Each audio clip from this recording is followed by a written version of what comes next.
제가 담임으로 한 10년 목회하면서 제일 힘들었던 순간이 언제냐고 물어보면 여러 가지가 있죠. 교회가 갑자기 지붕이 뚫려갖고 급하게 다시 져야 되는 그 상황도 되게 힘들었어요. 그때 그리고 나서 대상보시 왔거든요. 그리고 또 교회 안에 좀 분란이 있어서 또 많은 적잖은 수의 성도들이 갑자기 나가는 일도 있었습니다. 근데 그때도 참 되게 힘들었습니다, 마음적으로. 그런데 아마 장기적으로 제일 힘들었던 것은 얼마 전의 일이 아닐까. 아픈 기억을 다시 떠올리면 바로 이 코로나 그때 교회를 돌보는 일이었습니다. 그때 제가 어떤 느낌이었냐면 정말 끝도 없는 터널을 지나가는 듯한, 여러분도 아마 그런 거 느끼셨을 것입니다. 예배는 드려야 되겠는데 인원은 제한되고, 그리고 동사무소 주민센터에서 세 분이 나와서 이 예배당을 지키고 서 있고 숫자를 세고 있었어요. 그래서 그 자체가 굉장히 스트레스였지만, 그때 제가 마음속에서 제일 가지고 있었던 계속적인 고민은 뭐였냐면 언제 끝나지가 아니라 앞으로 교회는 어떻게 될까였습니다. 왜냐하면 이를 통해서 강제적으로 쉬었잖아요. 그래서 많은 타격이 있을 것을 예상을 했는데 아니나 다를까 한국 교회들은 정말 적잖은 아주 많은 어려움을 당하게 된 것이 우리가 바로 얼마 전에 겪었던 그 일들입니다. 그런데 그 일 후에 이제 사람들이 고민을 하기 시작했습니다. 하나님께서는 우연이 아닌데 모든 것이, 이런 일들조차 만일에 하나님이 허락하셨다면은 이 코로나 기간을 통해서 우리에게 가르쳐 주시기 원하셨던 것은 무엇일까, 이런 고민을 해보는 거죠. 그래서 한번 이런저런 고민했을 때 예배에 대한 고민도 있겠지만 가장 중요한 것은 한국 교회에 대한 생각, 우리 교회에 대한 생각을 하는 것이 아닐까. 왜냐하면 이 교회라는 곳이 타격도 받고 모이지 못하게 되었기 때문에 이런 강제적인 쉼을 통해서 하나님께서 우리에게 질문을 하시는 거죠. 니들이 생각하는 교회는 뭐니? 내가 생각하는 교회는 무엇인 것 같니? 교회에 대한 자리매김을 다시 고민하기 위해서 주신 시간이 아닌가, 저는 그렇게 생각이 됩니다. 실제적으로 코로나가 끝날 무렵에 이 목회데이터 연구소에서 1,500명의 성인 교인을 대상으로 질문을 했습니다. 코로나가 끝났는데 어떤 교회를 다니고 싶으세요? 라고 질문했는데, 여기서 보는 것처럼 설교가 은혜로운 교회, 목사님의 인품이 훌륭한 교회, 우리 교회는 어떡하죠? 이런 거는 예전마다 이렇게 쭉 있었어요. 그런데 여기에는 되게 큰 변화가 있었습니다. 코로나 이전과 이후가 변화가 있었는데, 교인 간의 진정성 있는 사랑과 교제가 있는 교회, 다시 말해서 공동체성에 대해서 사람들이 요구와 필요를 느끼기 시작을 하게 된 것이죠. 이게 그 전에는 1등이 무조건 설교였어요. 2등은 목회자의 인품이었거든요. 그런데 우리가 코로나를 겪으면서 교회에 대해서 고민을 하고 이런저런 생각을 한 끝에, 교회가 따뜻하게 무엇인가를 만들어가는 게 얼마나 중요한가를, 그 가치를 깨닫게 되는 것이겠지요. 그런데 우리나라 교회 어떻게 생각하십니까? 따뜻한가요? 주님 만드신 그 공동체의 모습을 아직도 간직하고 있을까? 여러분, 뉴스에 나오는 여러 가지 일들과 과격한 교회 안에서 나오는 구호들을 보면요, 참 이게 정말 하나님이 원하시는 교회일까라는 생각을 하게 됩니다. 그래서 이렇게 교회가 변하게 된 이유, 어려움에게 처하게 된 이유를 고민할 때 최근에요, 이연우 목사님이라는 분이 이런 책을 썼어요. 이분이 뭐냐면 청년 사역을 하시다가 너무 힘들어갖고 밴쿠버에 있는 세계관 학교에 가서 거기서 3년을 공부하시고 와서 다시 사역을 시작하신 분인데, 한국 교회를 진단하시기를 피로교회라고 얘기합니다. 피로교회. 필요한 교회가 아니라 필요한 교회라는 거예요. 왜 이렇게 됐을까 했었을 때 이분이 이렇게 얘기하고 있거든요. 우리 같이 한번 읽어보도록 하겠습니다. 시작. 교회는 고통받고 있다. 개인의 성공과 만족이든 집단의 성장과 이익 추구든 어떤 것이든 욕망을 채우는 것이 최종 목표가 되어버린 신앙의 왜곡은 고통을 낳는다.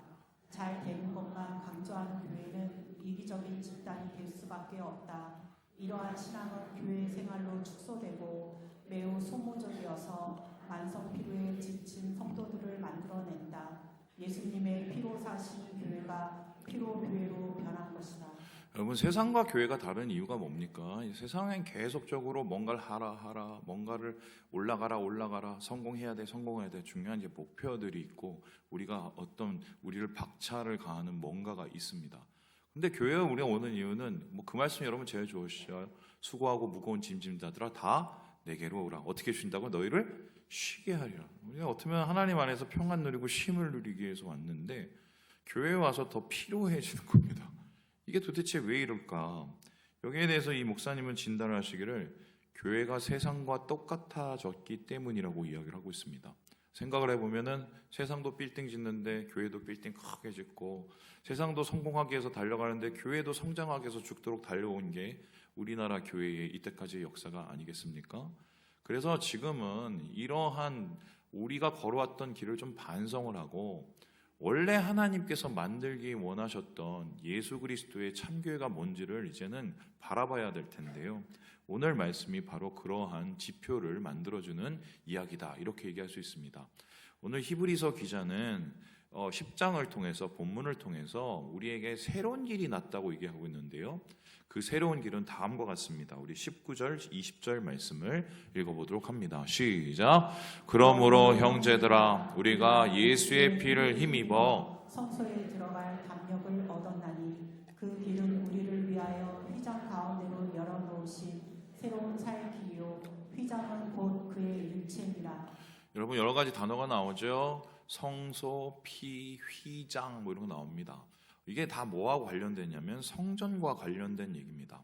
옛날에는 예수님께서 오시기 전엔 사람들이 다 하나님을 예배하고 만나기 위해서 어디로 갔냐면은 성전, 예루살렘 성전에 갔습니다. 거기에 가서 양 잡고 소 잡고 피 뿌리고, 그리고 또 제사장들의 그 인도를 받으면서 하나님을 만나고 태우고 막 이랬어요.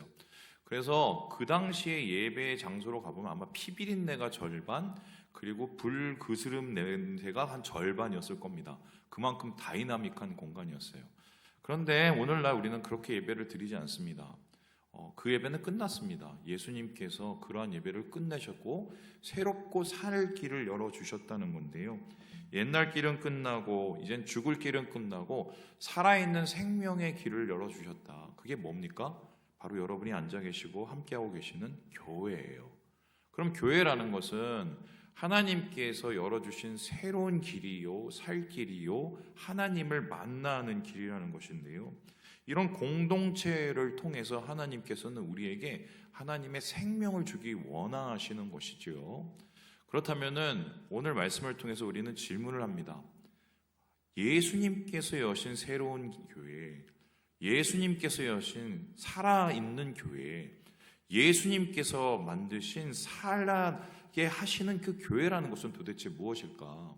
이에 대해서 오늘 말씀을 우리가 바라보면 세 가지로 교회의 정체를 정리할 수가 있습니다. 우리 첫 번째 같이 한번 읽어보도록 하겠습니다. 시작. 수단이 아닌 목적. 교회가 무엇인가 얘기를 했었을 때 교회는요, 수단이 아닌 목적인 곳입니다. 세상을 보세요. 사람들이 왜 모입니까? 무슨 목적을 이루기 위해서 모입니다. 그러니까 그 모임이 수단이 되는 것입니다. 오늘날은 이게 아주 더 굉장히 선명해져서 우리 젊은이들 사이에 크루라는 곳이 있어요. 이 크루가 뭐냐면은 듣도 보도 못한 사람이 어떤 목적을 통해서, 예를 들어서 달리기, 마라톤 하기 위해서, 자전거 타기 위해서 잠깐 모였다가 함께 달리기, 마라톤하고 사라지고, 이런 목적에 의한 모임들이 오늘날 많이 이루어지고 있습니다. 그런데 교회는 그런 것이 전혀 아니라는 거예요. 교회는 어떤 곳이냐? 모이는 것 자체가 목적인 곳입니다. 모이는 곳 자체가 목적이어서 그것을 통해서 가치를 부여하는 것이 교회다. 오늘 이렇게 얘기하고 있는데요. 우리 함께 22절 말씀을 같이 한번 읽어보도록 하겠습니다. 시작. 우리가 마음의 뿌림을 받아 악한 양심으로부터 벗어나고 몸은 맑은 물로 씻음을 받았으니 참 마음과 온전한 믿음으로 하나님께 나아가자. 교회라는 것은 신앙 고백을 같이 하는 사람들이 하나님께 같이 나아가는 곳이라고 합니다. 참 마음, 그러니까 진정성과 함께 온전한 믿음, 우리의 든든한 견실한 고백을 통해서 주님 앞에 나아가는 것이 바로 교회다. 그렇게 모이는 것이 교회의 목적이라고 얘기를 합니다. 자, 그렇다면은 정말 이게 맞는 얘기일까요? 여러분, 최초의 교회의 모습은 어땠을 것 같습니까? 우리가 최초의 교회의 모습을 신약에서도 잡을 수 있지만 구약에도 사실은 교회의 모습이 나타납니다. 바로 이건데요. 하우링이 좀 있어요. 이 안누이 케인이 이제 그린 이제 신의 산에서 율법을 주신 하나님의 모습입니다. 여러분, 여기에서 뭐가 이루어지냐면 최초로 사용된 단어가 카할입니다. 이 카할이 뭐냐면 불러 모으다라는 뜻이고요. 이 불러 모으다라는 뜻이 뭐냐면 교회입니다. 그럼 교회라는 것은 어디냐면 지금 이집트에서 고생하던 이스라엘 백성을 불러내어서 모이게 한 것처럼 하나님께서 우리를 세상 속에서 불러내서 모이게 한 것입니다. 그러면 이렇게 모이게 하셔서 하나님은 우리에게 뭘 하게 하셨을까? 최초의 구약교회를 보면요, 세 가지를 해요. 모인다, 일단 모입니다, 같이요. 그 다음에 뭐 합니까? 멈춰요. 멈추고 아까 저기 본 저 산을 간절히 또 같이 바라봅니다. 그리고 세 번째로 뭐 합니까? 이 세 번째 모습이 재밌는데요. 나눕니다. 이렇게 시내산에서 하나님 앞에 멈춰서 하나님을 바라봤던 이스라엘 백성의 끝을 출애굽기 24장에 이렇게 기록을 하고 있는데요. 우리 같이 한번 읽어보도록 하겠습니다. 시작. 하나님이 이스라엘 자손들의 존귀한 자들에게 손을 대지 아니하셨고 그들은 하나님을 뵙고 먹고 마셨더라. 뭐 했다고요? 먹고 마시는 거예요. 여러분, 예수님께서 이 세상에 오셨을 때 별명이 두 가지가 있습니다. 첫 번째는 죄인들의 친구. 두 번째 뭔지 아십니까? 먹기를 탐하는 자. 먹보예요, 먹보. 왜냐하면 먹고 나누고 그 가운데에서 하나님 앞에 있는 것, 이 자체가 교회의 목적이라는 겁니다. 목사님, 그래도 뭔가를 해야 되는 건 아닌가요? 이게 어떻게 가치가 있습니까? 우리가 아무것도 안 하고 하나님 앞에 있는 것 자체가 가치가 있는 게 뭐냐면 하나님이 우리 가운데 계시기 때문이에요. 하나님을 같이 모시고 하나님의 계심 가운데 그 다스림을 받고 하나님이 역사하시는 것을 우리가 목도하고 경험하는 것, 이게 교회의 가장 중요한 이유입니다. 여러분, 지금 아무것도 안 하고 1시간 동안 앉아 계시잖아요. 사실은 말씀을 듣는 게 아니라 지금은 우리가 함께 모여 있는 게 중요한 거예요. 하나님께서 이를 통해서 우리에게 복을 주시기 때문이다. 그래서 교회라는 것은 바로 목적, 그 자체가 목적인 것이 교회라고 성경은 우리에게 설명을 하고 있습니다. 그렇다면 두 번째로 교회라는 것은 어떤 곳일까요? 오늘 히브리서 기자는 이렇게 얘기를 하는데요. 우리 같이 한번 읽어보겠습니다. 시작. 소비가 아닌 생산.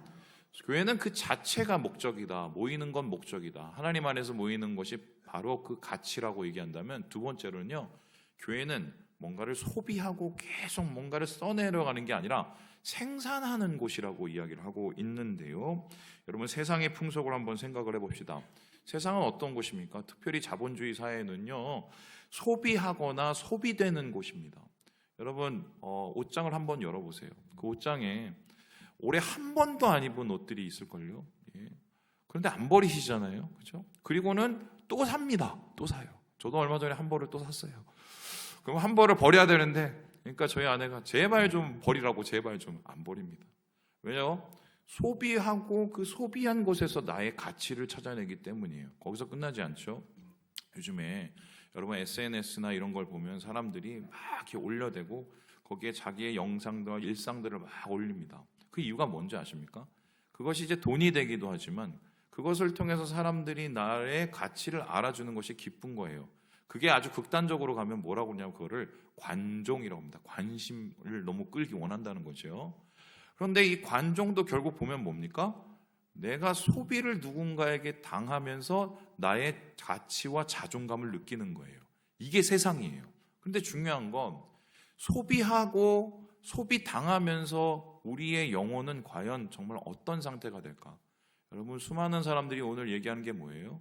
소비의 끝에는 평안이 없어요. 결국 그 끝에는 신기루를 계속 쫓다가 사막에 메말라 죽는 그런 상황으로 끝나게 마련인 것이죠. 교회는 최소한 그런 곳은 아니라는 것입니다. 교회는 소비하는 곳이 아니에요. 그래서 히브리서 기자는 오늘 24절에 이렇게 얘기를 하고 있는데 우리 같이 한번 읽어보도록 하겠습니다. 시작. 서로 돌아보아 사랑과 선행을 격려하며.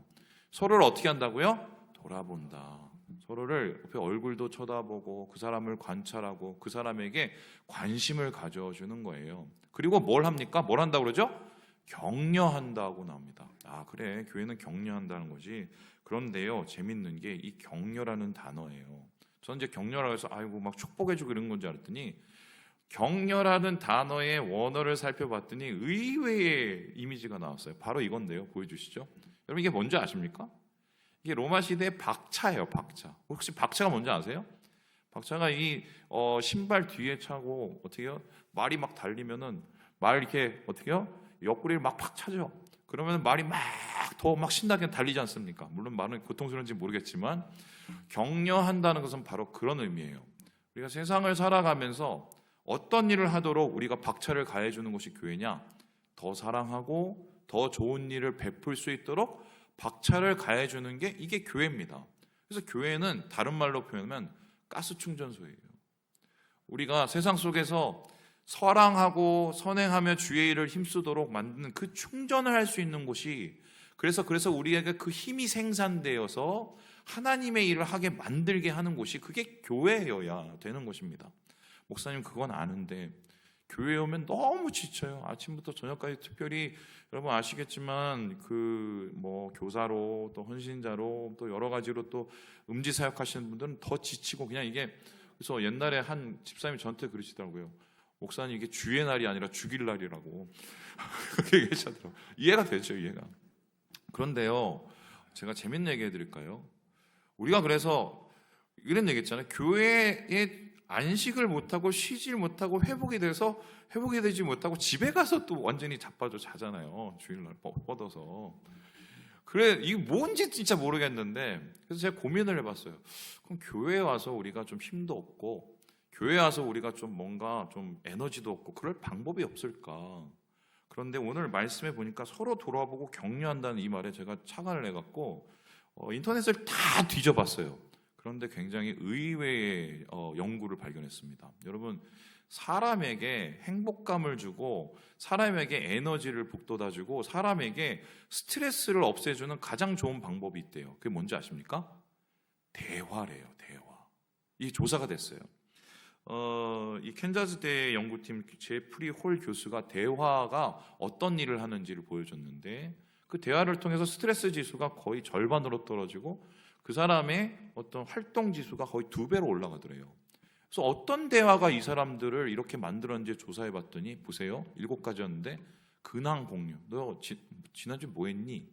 그리고 농담, 시시콜랑한 농담, 그다음에 관심, 야 너 오늘 머리 이쁘더라, 경청 하는 거 들어주는 거 그 자체, 그리고 좀 뭔가 아유 그래 너 얼마 힘들었어, 의미 있는 대화, 그 사람의 얘기를 존중해주고, 그리고 제일 중요한 게 뭐예요? 칭찬. 이런 거래요. 그러면 요 7가지를 한마디로 합치면 뭔지 아십니까? 잡담이에요. 한마디로 우리의 영혼을 북돋워주고 우리를 격려해줘서 충전을 해서, 야 세상 가서 우리가 은혜로 잘 살아야지, 다시 우리가 사랑 전해야지, 우리가 생명 전해야지, 이렇게 하는 게 교인들이 서로 나누는 뭐예요? 잡담이에요. 잡담. 여러분, 그 목회자의 가장 문제점이 뭔지 아십니까? 목회자의 문제점은 항상 어디에 가면 자기가 모든 대화의 주도를 다 쥐려고 합니다. 그리고 목회자 주위에는 친구가 잘 없어요. 그래서 목회자의 가장 큰 문제는 뭐냐면 공동체가 없습니다. 그래서요, 목사님들이 목회를 계속 하시다 보면 나중에 이게 도대체 성도도 아닌 뭐도 아닌 되게 이상한 괴물처럼 돼버리실 때가 많아요. 저도 개인적으로 그 공동체의 중요성을 굉장히 필요하게 생각을 하거든요. 그럼 제가 질문해 볼게요. 제가 막 목회를 하다가 되게 지칠 때가 있죠. 힘들 때가 있죠. 어려울 때가 있죠. 그걸 제가 어떻게 해결하는지 아십니까? 그 광주에서 목회하는 제 친구한테 전화를 합니다. 그래갖고는 그냥 뭐 30분이고 막 떠들어요. 어떤 얘기 떠드냐? 야, 니네 교회 어떻게 사역하니? 몇 명 됐니? 그리고 그 프로그램 잘 됐니? 이런 거 잘 안 물어봅니다. 그건 뭐 그냥 간혹 가다가 얘기하고 그냥 이놈 저놈 하면서 좀 과격한 농담을 해대면서, 그러고 30분을 딱 끊어잖아. 야, 내가 너 기도할게. 내가 너 힘든 얘기야. 그래, 내가 기도해줄게. 이러고 끝나면요, 아무것도 아닌데 뭔가 힘이 생겨요. 여러분, 앞으로 우리가 4월 달에부터 우리가 작은 교회 모임을 하려고 하는데 이거 왜 하려고 하느냐? 두 가지예요. 1번 잡담, 2번 기도. 우리가 서로를 돌아보고 격려하고 기도하기 위한 모임이 교회에서 되게 중요하거든요. 이것을 통해서 우리가 어떻게 합니까? 하나님 안에서 힘을 북돋고 예수 그리스도 안에서 다시 세상에 나갈 수 있는 능력을 얻게 된다. 예수님 생각해 보세요. 1000일을 사역하셨는데 그 1000일 동안 제일 많이 집중적으로 힘을 쏟은 게 뭔지 아세요? 제자 12명 키워내는 겁니다.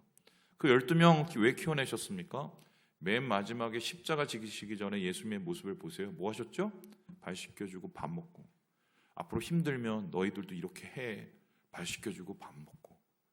바로 그게 교회고, 그거 하라고 하나님께서 우리에게 주시고 그것을 통해서 생산적인 주의 영적인 파워를 만들어내는 곳이 교회다. 히브리서 기자는 우리에게 이렇게 이야기를 하고 있습니다. 그렇다면 마지막으로 하나님께서 만드신 그리스도의 새로운 교회라는 것은 어떤 교회일까요? 우리 같이 한번 읽어보도록 하겠습니다. 시작. 혼자가 아닌 함께. 목적 그 자체, 그리고 함께 힘을 북돋아주는 것. 그 세 번째는 뭐냐면요, 혼자 하는 게 아니라 어떻게요? 함께 같이 하는 것이 교회라고 얘기합니다. 우리 함께 이거는 말씀을 확인해 보죠. 우리 함께 25절의 말씀입니다. 시작. 모이기를 패하는 어떤 사람들의 습관과 같이 하지 말고 오직 권하여 그날이 가까움을 볼수록 더욱 그리하자. 저는 이 말씀을 너무 잘 알고 있는데 이 말씀을 볼 때마다 조금 독해가 안 됐어요. 여러분, 이게 독해가 되세요? 독해가 되시면 굉장히 똑똑하신 겁니다. 다시 한번 띄워보세요. 모이기를 패하는 어떤 사람들의 습관과 같이 하지 말고. 요거까지는 이해가 됩니다. 그죠? 그 당시에 안 모이는 사람들이 있었어요. 그리고 막 그런 이유들이 있었죠. 그런 사람들처럼 하지 말라는 거예요. 그러면 어떻게 얘기합니까? 더 모여라 이렇게 해야 되잖아요. 그런데 어떻게 해요? 오직 뭘 하래요? 권하요래요. 뭘 권하라는 소리예요? 그래서 이걸 이해가 안 되고 그 다 해봤더니 그날이 가까움을 볼수록 더욱 권하래요. 그날이라는 것은 바로 뭐냐면 예수 그리스도의 재림, 마지막 날이거든요. 그러니까 우리 주님이 오시는 그날이 가면 갈수록 사람들은 모이기를 덜해지는데 그 모이기를 덜해질 때 서로 권하라는 겁니다. 솔직히 앞뒤가 안 맞는, 저는 이해가 안 됐는데 이 원어를 살펴보니까 확 이해가 됐어요. 이 권하다라는 단어가 바로 이건데요. 파라칼레오입니다. 이게 어떤 뜻이냐? 파라가 옆에라는 뜻이고요. 칼레오가 부르다는 뜻이에요. 그래서 모이기를 패하고 모이기를 싫어하고 그냥 혼자 노는 그런 사람들처럼 그렇게 하지 말고 어떻게 해요? 옆에 불러서 같이 하라는 거예요. 그게 하나님께서 만드신 교회의 모습이라는 것입니다. 그래서 교회는 어떤 곳이냐? 말세 공동체고 종말 공동체예요. 종말을 살아가서 예수님을 함께 기다리는 곳이고요. 함께 기다리면서 우리가 어려움을 당하고 괴로움을 당하면 그것을 함께 감당하는 것이 교회라는 곳입니다. 그런데 지금 현대에 와서 교회에 이런 함께라는 이 가치를 무너뜨리는 가장 큰 적이 생겼습니다. 그게 뭔지 아세요? 개인주의예요. 특별히 요즘 젊은 세대를 중심으로 이 개인주의적 성향이 굉장히 짙어지고 있습니다. 개인주의가 뭐가 나쁘냐? 남에게 피해를 안 주는데. 근데 중요한 건 개인주의에 빠지면 자칫 잘못하면 교회의 가장 중요한 가치인 공동체성을 잊기 마련인데요. 자, 그러면 여러분은 개인주의에 대해서 어떻게 생각하시냐? 그것을 여러분은 어떻게 경험을 하고 있느냐? 여기에 대해서 제가 살펴보니까 개인주의가 표방하는 5가지의 지표가 있어요. 보여주실까요? 요거에 3가지 정도가 되면 여러분 지금 거기에 영향을 받고 계시는 건데, 이 첫 번째는 뭐냐면 자기 독립성입니다. 이게 뭐냐? 다른 사람의 도움은 내가 좀 그냥 성가셔. 나 혼자 할래. 나 혼자 할 수 있어. 이런 생각을 가진 자기 독립성을 가지신 분들은 개인주의적인 성향으로 지금 가고 있는 거예요. 두 번째는 뭐예요? 자기 충족성인데요. 이런 겁니다. 내 모습을 다른 사람한테 잘 안 보여줘요. 소수만이 알면은 오케이. 그리고 나는 그냥 다른 사람 앞에 좋은 모습으로 보여요. 이게 심해지면 나중에 위선이 되거든요. 이렇게 자기를 자기 스스로 만들어내는 이 충족성을 하게 되면 이것도 개인주의에 속하는 거예요. 세 번째는 뭐냐면 자기를 보호하는 거예요. 사귀어 보니까 이게 막 복잡하고 상처받고 싫은 거예요. 그래서 어떻게 해요? 적당한 거리를 두고 그 이상을 넘어오지 못하게 하는 게 이게 자기 보호인데, 이게 개인주의적 성향이라는 거예요. 세 번째는 뭐냐면요, 내가 제일 중요해서 다른 사람이 어떻게 나를 볼지를 맨날 생각을 합니다.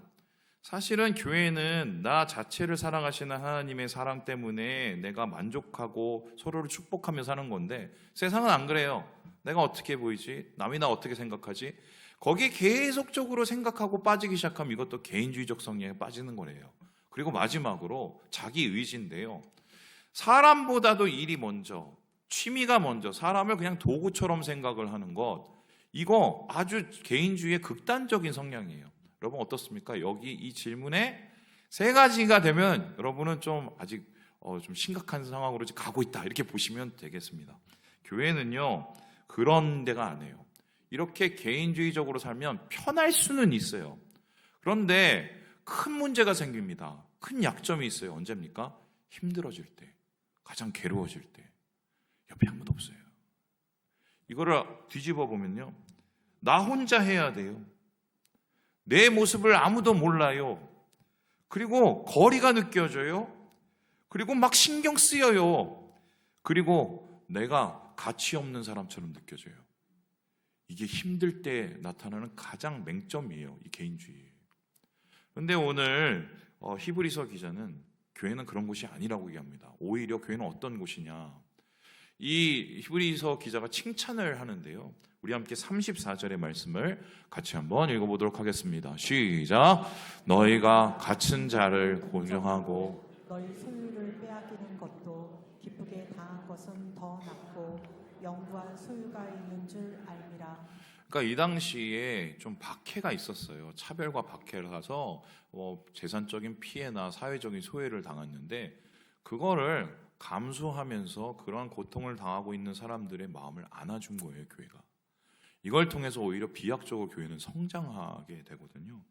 그래서요, 저는 이렇게 생각을 하는데, 옆에 사람과 함께 하지 않으면 여러분은 교회가 아닐 수 있어요. 내가 옆에 사람이 어떤 아픔과 어떠한 상함이 있는지 모르는 것도 문제예요. 그 상함과 아픔이 아무렇지 않도록 그냥 내가 살아가고 있는 것도 그건 되게 문제입니다. 교회라는 것은 함께 느껴요.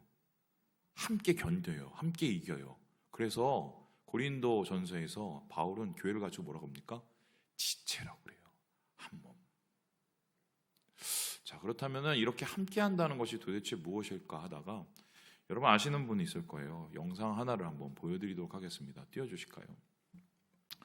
여러분, 이게 뭐죠? 새요. 특별히 잘 보면 기러기입니다. 기러기예요, 기러기. 여러분, 기러기가 몇만 킬로를 날아간 줄 아십니까? 이게 철이 바뀌면 4만 킬로를 날아갑니다. 4만 킬로. 대단하죠? 4만이면 도대체 이게 어느 정도의 거리입니까? 그런데 저 몸을 보세요. 저 작은 몸에 저런 에너지가 어떻게 나겠어요? 4만 킬로 도대체 달릴 수 있는 힘이 어디서 나올까? 학자들이 고민을 해본 거예요. 과학자들이. 야, 어떻게 얘네들이 이렇게 긴 여행을 할 수 있을까? 한 가지 굉장히 중요한 사실을 알게 됐는데, 지금 어떻게 날고 있습니까? V자형으로 날고 있어요.